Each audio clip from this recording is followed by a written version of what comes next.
Just update us on Malaysia's initiatives on the Islamic banking front. You've just introduced new legislation inviting even more institutions to be domiciled in Malaysia. Just a few years ago, you were consolidating your commercial banking sector. Now you're liberalizing the Islamic banking sector. What's the game plan? Before I discuss our Islamic finance, I did want to say that we have also announced major liberalization of our conventional sector. Okay. And despite the crises and so on, we're going ahead because we've put in the building blocks, we put in the financial infrastructure, and we've built up the capacity of our domestic institutions. So we're ready for increased competition, and we believe that it's going to be win-win, both for those that enter into our market and for us. You're not afraid of fragmentation? What we are liberalizing for and opening up our system is for the entry of mega Islamic financial institutions. Very much the Islamic financial institutions is very much domestic centric, although some of the domestic financial institutions and some foreign financial institutions that are have engaged in international business. But we want to position ourselves as an international Islamic financial hub, and therefore we would like international business. So the large players to come here. So you're Yes. looking at countries like Iran, which has the world's largest Islamic banks, for example. We are looking at those who engage in international business. Okay. In other words, they could do business for, let us say, a Korean corporate that would like to raise funds. They would raise it out of our The focus market. has at the moment has been a lot on the GCC countries. So Yes. So you're trying to. Are there specific types of institutions that you want to attract? Yes, they need not be existing institutions, although they could be, but those who could engage in business out of Europe, corporates out of Europe, Okay. who want to raise funds, or funds that want to invest in Islamic financial assets.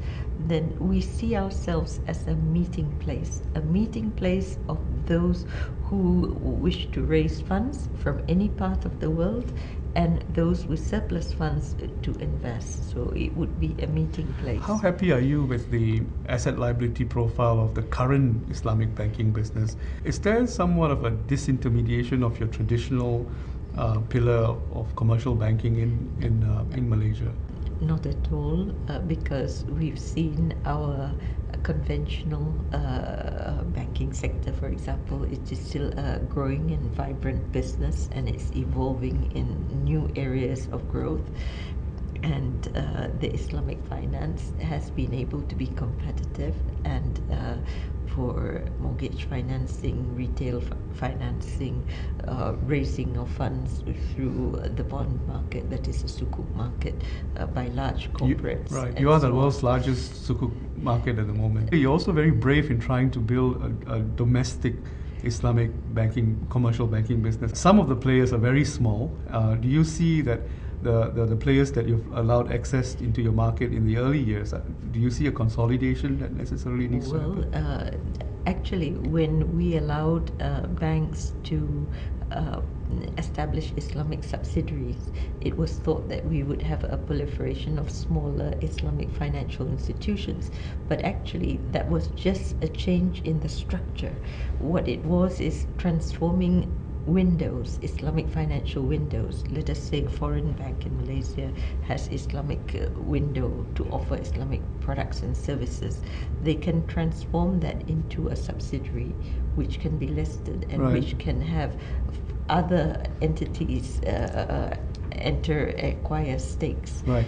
And your domestic institutions also started that way, and Yes. all of them have now subsidiaries. Exactly. And they do that voluntarily. And Yes, that is correct, because we allowed them to, they need to achieve some degree of scale in order to benefit from this new structure. So it is just something that already existed. It wasn't an establishment of a new entity. But every day that you are in the Islamic banking business, there's this threat that whole dynamics might be taken away from Malaysia back to the Middle East. Even in Southeast Asia, you have a competitor. Well, We've had experience now for 3 decades, but I think what Malaysia has is a comprehensive system, which is our edge, because we have the money market, we have the capital market, the banking sector, the insurance sector, we have the legislation, we have the supervisory oversight, we even have the deposit insurance for Islamic deposits, and so on.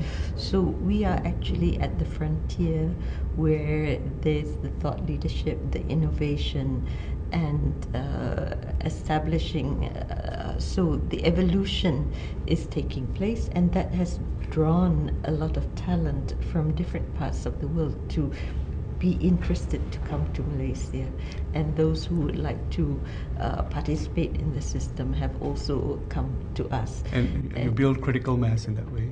Well, that is, yes, one of the ways of building the critical mass. But the other part of ensuring the soundness and stability of the Islamic financial system, also having the supervisory oversight, the implementation of the standards that have been issued, the prudential standards, and so on, so that it also lends assurance of the soundness and stability of the Islamic financial system. Governor Zeti, thank you so much for your time, and we hope that we'll be able to revisit the progress of these initiatives in Malaysia going forward. Thank you. Thank you. It's been my pleasure.